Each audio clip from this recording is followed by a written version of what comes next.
Assalamualaikum warahmatullahi wabarakatuh. Semoga kita selalu dalam lindungan Allah Subhanahu wa Ta'ala. Amin amin ya rabbal alamin. Kisah Abu Nawas. Bisa seberangi lautan, Abu Nawas lagi-lagi kalahkan Baginda Raja. Abu Nawas suatu hari dipanggil Baginda Raja ke istana. Wahai Abu Nawas, aku punya misi yang harus kau taklukkan, ucapnya. Misi apa itu yang mulia? Tanya Abu Nawas.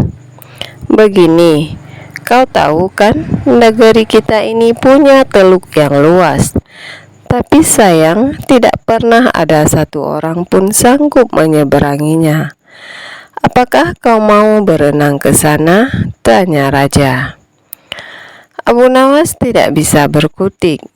Dia tergagap, kemudian dengan sangat terpaksa berkata, "Ya, saya akan mengerjakannya yang mulia." Pertemuan selesai.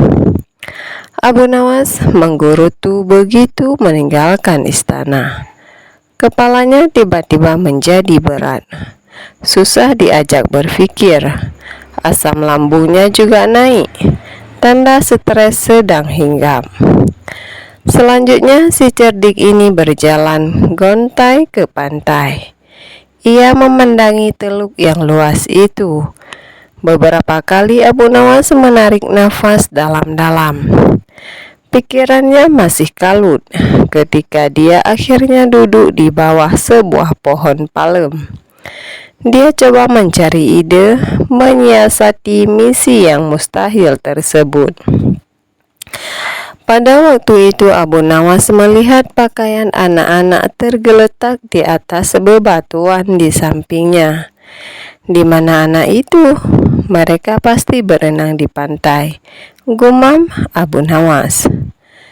Seketika itu juga kepala Abu Nawas tiba-tiba enteng. Asam lambungnya normal-normal saja, cuma kepingin makan yang enak-enak. Senyumnya pun terkembang. Tampaknya dia telah menemukan ide cemerlang. Abu Nawas lalu pulang dan bangun pagi-pagi sekali pada hari berikutnya. Dia langsung berangkat ke pantai dengan membawa pakaian ganti. Sambil tersenyum, Abu Nawas melepaskan pakaian dan cincinnya, lalu meletakkannya di pasir. Dia juga melepaskan sepatunya dan meletakkannya di samping pakaiannya tersebut. Setelah itu, Abu Nawas pergi. 1 jam kemudian Raja dan para menteri datang ke pantai. Mereka terkaget-kaget ketika mengetahui ada pakaian Abu Nawas di atas pasir.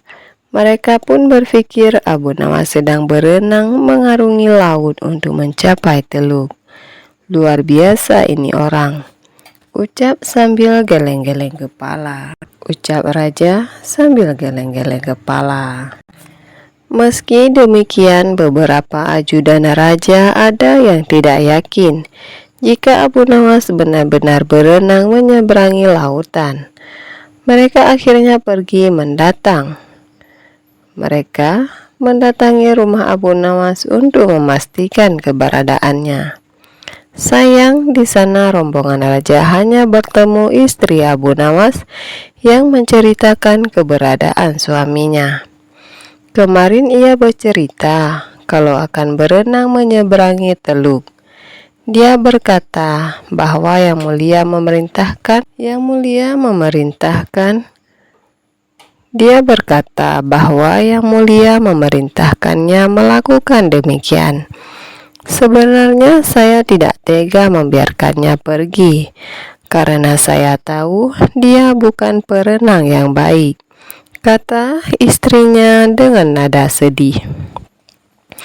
Kemudian salah seorang pegawai istana datang kepada Raja dan menyampaikan sebuah kabar bahwa Abu Nawas telah ditemukan oleh nelayan.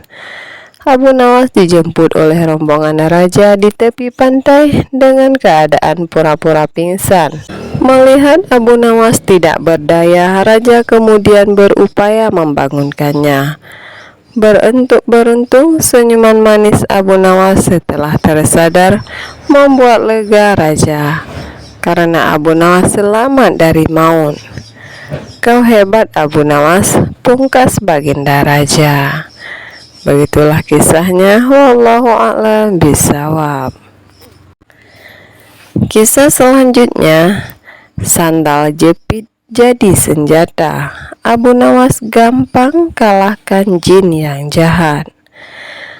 Suatu hari mendapati baginda raja duduk santai di kursi singgasana istananya. Lalu datang seorang kepala desa menghadap beliau.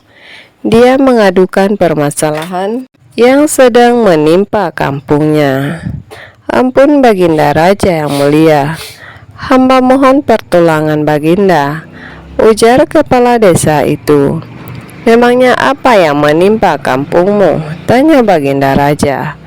"Begini paduka yang mulia, akhir-akhir ini di kampung kami sering diganggu jin yang jahat," kata sang kepala dusun.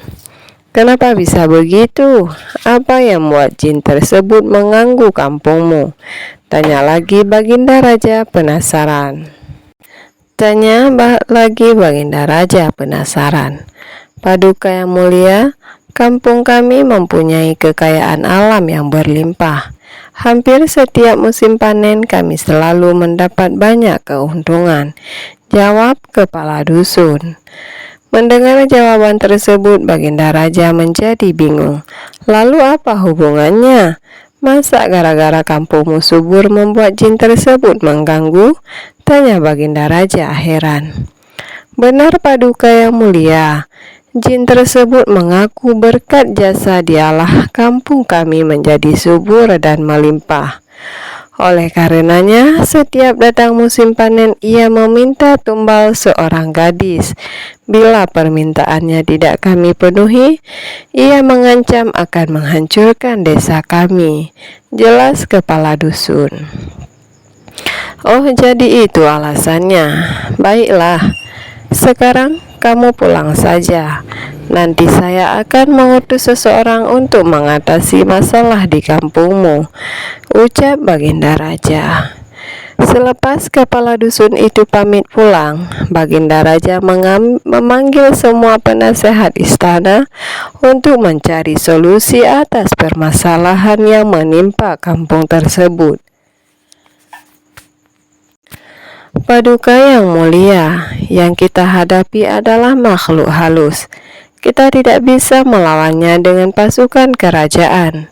Yang ada nanti para prajurit malah kerasukan," kata salah satu penasehat istana. Sedangkan para penasehat istana yang lain terlihat masih kebingungan mencari solusi yang tepat. Akhirnya terbesit di benak baginda raja sosok Abu Nawas. Saat itu juga ia memerintahkan prajurit istana menjemput Abu Nawas. Singkat cerita, datanglah Abu Nawas ke istana dan menghadap baginda raja. "Ampun paduka yang mulia, ada gerangan apa paduka memanggil hamba?" tanya Abu Nawas. "Saya akan memberimu tugas penting, Abu Nawas. Tugas ini harus kamu laksanakan. Kamu tidak boleh menolaknya," balas baginda raja. "Tentu saja saya siap, paduka yang mulia. Kalau boleh tahu tugas apakah itu?" tanya lagi Abu Nawas. "Suasana di kampung sebelah sedang tidak aman. Katanya ada jin yang suka mengganggu warga kampung tersebut, dan saya perintahkan kamu menyelesaikan masalah ini," kata baginda raja. Abu Nawas kaget mendengarnya. "Maksud paduka, hamba disuruh menaklukkan jin jahat itu?" tanya dia memastikan. "Benar sekali Abu Nawas. Aku tahu kamu pasti bisa mengalahkannya," ujar baginda raja. Raut muka ketakutan dan gemetaran mulai terlihat pada diri Abu Nawas. "Ampun paduka yang mulia, apa paduka tidak salah orang? Saya kira Paduka keliru kalau sampai menunjuk saya, sebab saya ini bukan orang sakti, kata Abu Nawas. Wahai Abu Nawas, aku tahu kamu memang bukan orang hebat, bukan pula orang sakti. Tapi dengan akal cerdikmu, aku yakin kamu bisa mengalahkan jin jahat itu, ucap Baginda Raja. Abu Nawas dengan terpaksa menerima tugas tersebut, karena jika menolaknya bisa dihukum berat oleh Baginda Raja. Keesokan harinya berangkatlah Abu Nawas menuju kampung yang dimaksud. Setibanya di sana, ia langsung menemui kepala dusun. "Apakah Anda utusan Baginda Raja?" tanya kepala dusun. "Iya, benar. Saya diutus Baginda Raja ke sini," jawab Abu Nawas. Kepala dusun itu lalu menceritakan semua tentang sosok jin yang sering mengganggu kampungnya, termasuk meminta tumbal seorang gadis saat musim panen tiba. Setelah mendengar secara seksama, Abu Nawas lalu bertanya, apakah di antara warga ada yang pernah melihat wujud jin tersebut? Sang kepala dusun menjawab, "Saya kira hampir semua warga kami pernah melihatnya. Saya sendiri juga pernah melihatnya." Abu Nawas kemudian kembali bertanya, "Bagaimana wujudnya?" Kepala dusun tersebut menjawab, "Tubuhnya tinggi dan rambutnya dikucir di antara kepalanya yang botak." Seketika Abu Nawas langsung mengetahui kalau jin yang dimaksud adalah jin Ifrit. "Sepertinya aku harus mencari cara supaya bisa mengalahkan jin Ifrit tersebut," pikir Abu Nawas. Setelah berpikir agak lama, muncullah ide cemerlang di otaknya. "Bagaimana Tuan? Apakah Tuan sanggup menghadapinya?" tanya kepala dusun kepada Abu Nawas. "Tenang saja, jin Ifrit itu pasti akan bertekuk lutut di hadapanku. Sebenarnya dia hanya menggertak. Pasti ada wanita yang sedang dia sukai. Begini saja, aku akan menulis surat tentangan untuknya. Dan saya minta tolong supaya suratku ini diberikan kepada jin Ifrit," perintah Abu Nawas kepada kepala dusun. Abu Nawas kemudian membuat surat tantangan dan memberikannya kepada kepala desa untuk disampaikan kepada jin Ifrit. Setelah surat tantangan itu diberikan, jin Ifrit pun menjadi marah. Dia berjanji akan membunuh siapa saja yang berani menantangnya. Sambil menunggu waktu pertandingan, Abu Nawas membuat sandal yang sangat besar tingginya. Tingginya saja sampai 40 meter. Ketika sandal tersebut selesai dibuat, ia meletakkannya di tengah lapangan, yang nantinya menjadi tempat bertanding antara dirinya dan jin Ifrit. Setelah sebulan berlalu, tibalah saatnya, waktu yang ditentukan.